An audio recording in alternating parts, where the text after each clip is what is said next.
So, um, I love intersectionality. It's, I think, a huge piece of who I am. I grew up in rural Texas. I always tell folks, middle of nowhere. Um, my parents used to tell folks that the closest Walmart was an hour away. That's how we painted how rural we were. Um, Identify as Native. My granddad grew up on a reservation in Oklahoma. He's full Cherokee, and my mom identified as half and have written on that subject some of what that identity is like to be appearing like a cisgender white guy, but being very, very close to the reservation, growing up, going to rain dances, growing up and being involved with that type of background. And then I also identify as gay. And so what that kind of built into growing up in rural America as a native. I'm also come from a very religious Christian family, and so how that has definitely kind of influenced my life as well. And I identify as a dad and a friend and all sorts of other things too, which is kind of interesting in my background as a child psychiatrist. And I don't know, it all kind of blends together to be me. So I think initially going back to that very kind of rural upbringing, I was having to go see my primary care doctor, who was also the guy that delivered me, by driving an hour and a half. My dad is in law enforcement. He's the sheriff back home. And growing up, we talked a lot about folks that were incarcerated. They were having to be driven to even get care. And by care, they were going and being driven to a computer center where they were getting telepsychiatry in like the mid 2000s, which was kind of still in its infancy, more or less. But I was so upset that, I growing up trying to get health care, we were having to drive. The folks that were needing mental health care were having to be driven somewhere to just get in front of a screen. That's just how rural it was. So I think access was a huge issue for me, especially when dealing with that. Growing up, being, rural and gay, it was not the easiest thing to be done. Not a lot of role models, not a lot of support, especially with that kind of religious background at times. And so I think definitely got to experience sometimes what it feels like to be on the outside. When I got to college, it just seems like every volunteer experience I had involved somebody that was touched with behavioral health or psychiatry. I volunteered for an intellectual disability camp. I interviewed it, during medical school. I was doing all sorts of trying to get well-rounded, whatnot. And so everything was touching mental health. I was working for a clinic for pregnant ladies that were having substance abuse problems. So it just seems like maybe psychiatry chose me, maybe from my background, and I just kind of, no matter where I went, that's just where I ended up.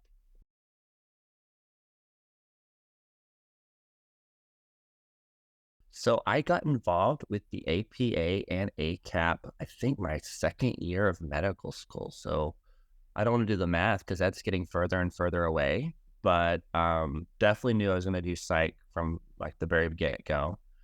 Um, Within the APA, I got involved with the SAMHSA Minority Fellowship, which was for those folks that don't know that's an incredible opportunity where you get grant money, you get to interact with other folks from diverse backgrounds, you get experiences on APA's councils and committees. And somehow my peers really liked me and I really liked my peers and they voted for me to be chair. So I got to be on the board of trustees for a year. And after that, the APA is a volunteer organization. So I've done things like the Telepsych Committee. I've been on the Science Committee. I've been on CAGR, the Advocacy Committee. ACAP, very similar kind of circumstances, just kind of have been involved with that in various capacities. Back in the day, they used to do a lot of learning for like this virtual learning. So would review early childhood psychosis type modules and get to be involved with that type of thing. And the other big piece that I've done through APA and ACAP, that you and I were talking before we got on here, was this idea of sponsorship and mentorship. So the former diversity chair for the APA, Dr. Parak Rana, and another one of my mentors, Cheryl Almatine, who's part of ACAP, really took me under their wing and was able to help me get involved with the book the cultural psychiatry for children, adolescents, and families. And I take that as a big part of organizational medicine of folks that have like put me under their wing, and I have a textbook was under my name in very early part of my career from just those experiences in the APA and ACAP. Going through residency and fellowship, and heading towards child psychiatry, there were so many, like I said, mentors and sponsors that were talking about what it was like to be part of our field. And I always was told like being a child psychiatrist was kind of like being a unicorn. One, it's just a very exclusive group because there aren't many of us.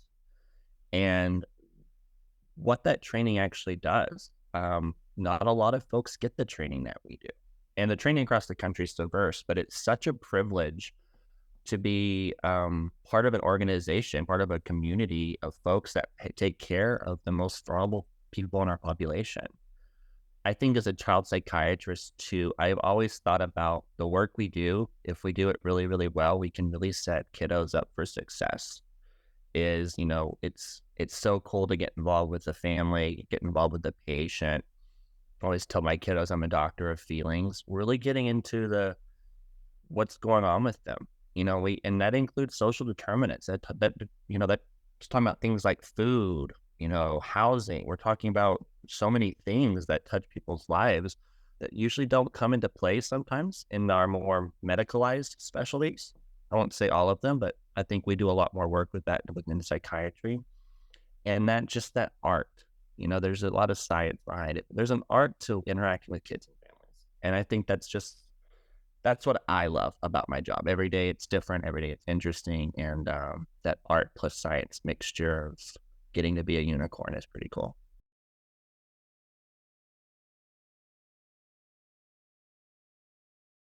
I could probably talk for hours on that. I think one, coming from any type of diverse background, it gives you an opportunity to know what it likes to be felt like an other, to experience, unfortunately, too often stigma, marginalization, discrimination, prejudice, all those awful things that can impact your mental health.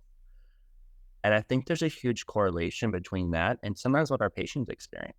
It's not necessarily the same, but there's so much there about the empathy that you can have for somebody.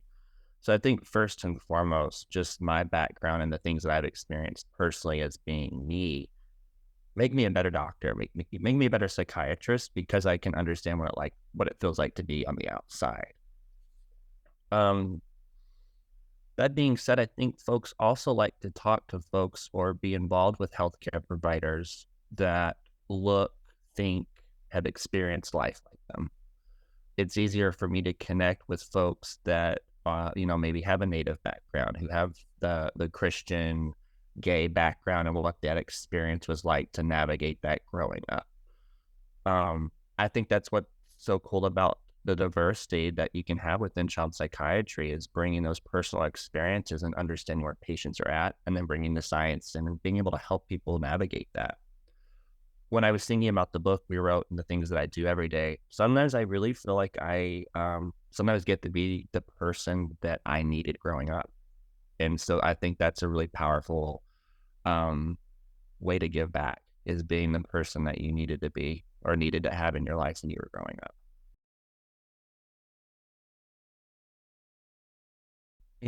That that'll get me emotional. I think, like I was just, talking about, again, back to the book, it's something that I never thought I would have been able to do. And having Cheryl, having Rana, our other author, Mahu,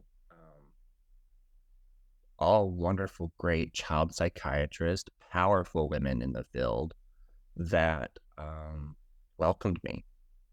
They let me into their little circle. And I think that power of mentorship and sponsorship, having folks, we always think about medicine as like a ladder. I always, as a Native background, I always say it's a totem pole and who's at the top, who's at the bottom. I have been able to achieve and do the things that I have within my career because of people who have worked their tails off to climb that ladder, have turned around and reached down to pull other people up.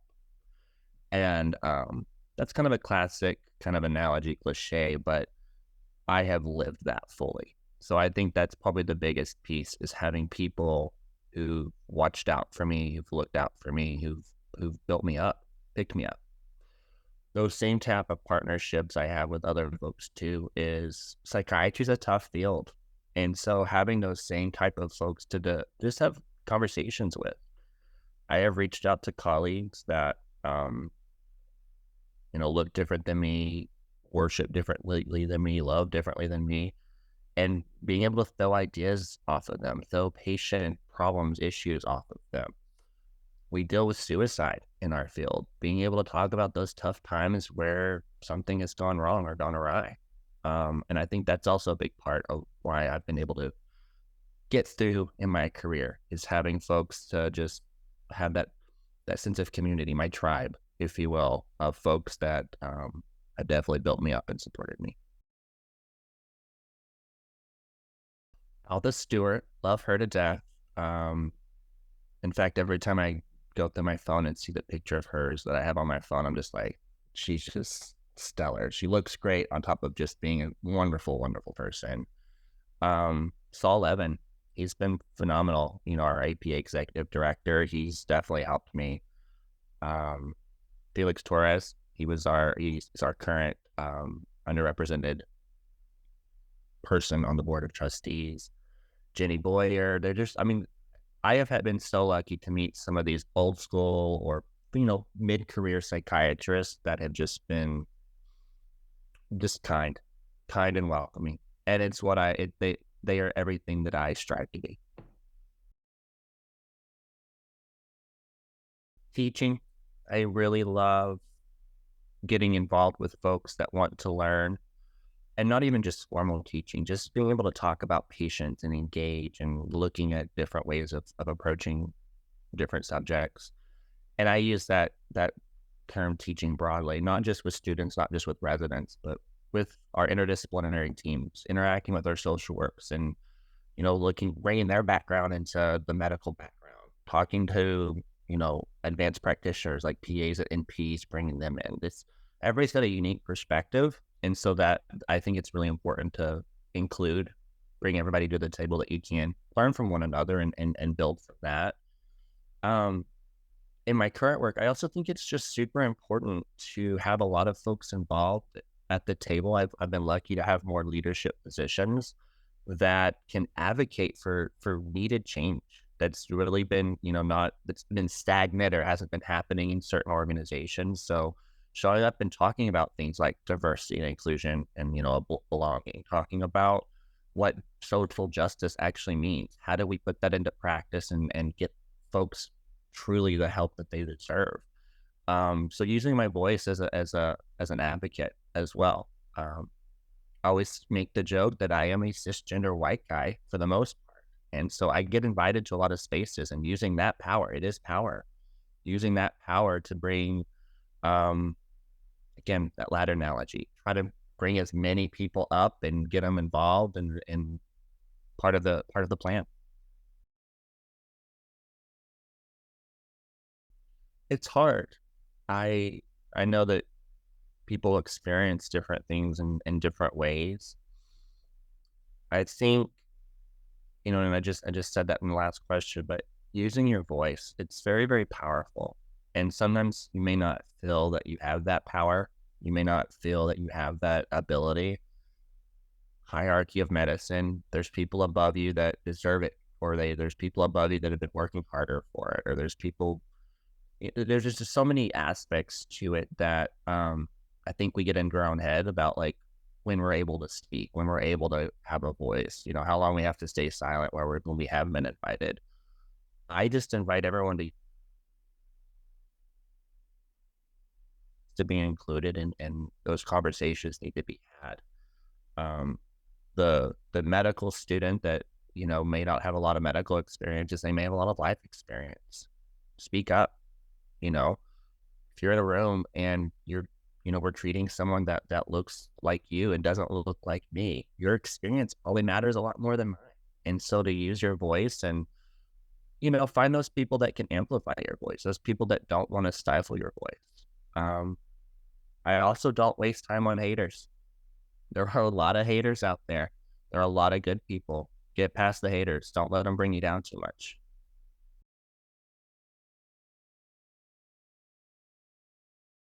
It's interesting you brought that up. In Texas where I trained, there's a program called the Joint Admissions Medical Program, and it's for students that qualify for the Pell Grant, and it's a pre-acceptance medical program. I always say pre-acceptance for poor folks because God knows I was one of those people, and so it was really interesting to be accepted to medicine um, or medical school very early, and the experience that I got to have. I can tell you where I grew up. Um, we had dual credit college classes that were taught by people on my high school campus, but I didn't know what AP was. I didn't know what all these just huge academic programs were when I graduated high school. People were coming in with college credit from their AP test, and I didn't know what AP stood for.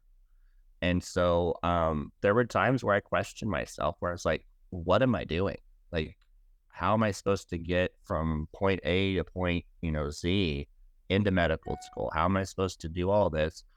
Being just a country bumpkin is what I truly felt like most of the time. You need to shut those voices down. There's a will and there's a way. Within JAMP, there were so many diverse people that I got to meet along the way that, they've gone into other fields at this point, but people I'll stay in contact with, that we had real conversations.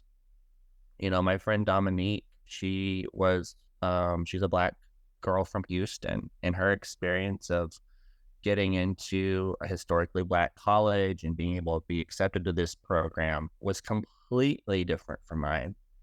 But those nagging voices in the back of our head of, can you do this? Are you going to be able to do this? Are you worthy of this? Were there all along. And that shared experience of hers, I mean, we came from very diverse backgrounds, was shared with so many people. So I guess where I'm going with all of that is those voices that keep telling you I can't, or I won't, or I'm not worthy, or, oh God, how is this going to happen? Those are the hater voices in your head. That's doubt. That needs to be put away, because hard work and determination will pay off. And it's also okay. It's okay to screw up. I failed my first biochem test in medical school. I tell all my students that you're going to have hiccups. You're going to have moments where you're like, what am I doing?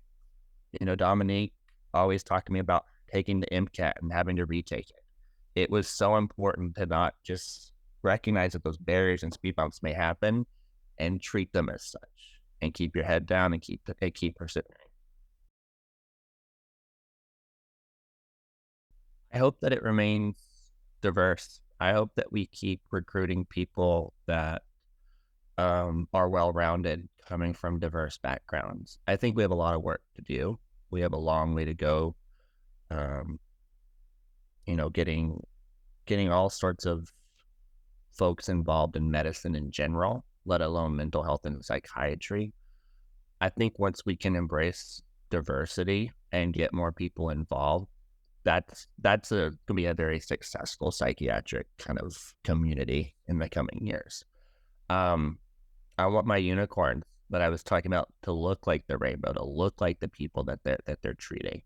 I want unicorns that are gay, straight, trans, non-binary. I don't care wherever they land. I want folks that grew up in the city, rural folks. I have a good friend who grew up in the foster care system that's going through medical school at this point. I want those types of people who have had those lived experiences to get in front of patients and help support people. And so I hope that's where my future is. That's what I'm going to promote. That's what I'm trying to build up in the work that I'm doing. And I know folks like you, and I know folks that I am involved with are doing that type of stuff too. And so I hope it's diverse, and I hope it's really focused on getting more of us. There's a need for a lot more of us as well. don't be afraid to ask for help. I think we get stuck in our ways. We're supposed to be smart and educated and do things on our own. And I am only here because of other people supporting me and helping me. And so don't be afraid to ask for help.